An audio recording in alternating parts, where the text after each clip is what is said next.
Good evening. South Carolina will begin feeling Hurricane Nicole's impacts tomorrow. This was just named a hurricane minutes ago. We could see storm surge, gusty winds, and coastal flooding. Yeah, you're feeling some of the effects of this storm right now. The Low Country's chief meteorologist Rob Fowler has a first look at your forecast. Rob, this is certainly not something we're accustomed to hearing, a hurricane during the month of November.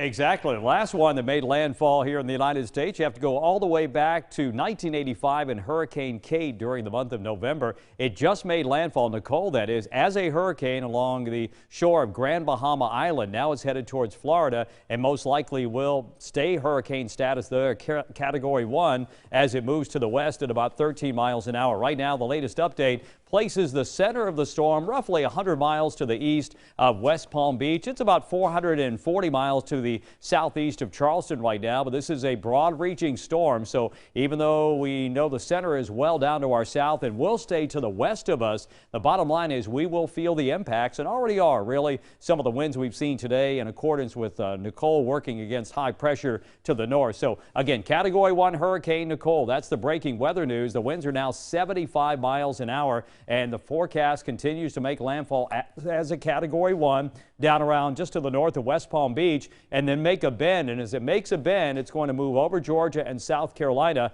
And we certainly think it will not be a hurricane then. It will be more of a tropical storm or tropical depression as it gets into South Carolina. But still, the impacts will be felt here. Already feeling those impacts across the eastern portions of Florida from Port St. Lucie to West Palm Beach down to Fort Lauderdale as we're seeing the rain move through the Bahamas, Grand Bahama Island, and that will continue to move to the west and to the north of that area. We're starting to see the atmosphere moisten up a little bit, and that's why we've got to keep some rain in our forecast for late tonight and into early on Thursday morning. So here's what we're looking at by tomorrow morning. Our high resolution Vipercast, see some rain along the coast especially. That will spread inland. Now, I'm not saying everybody is going to see this rain, but when we do see it, we will see pockets of heavy rain moving on in as we get into about 24 hours from now. Then more showers, possibly even a thunderstorm into Thursday evening. That continues into the early morning hours on Friday and all the way into midday and even into the afternoon. And as we see some of these cells rotate onshore, there could be some rotation. So that's why the possibility is there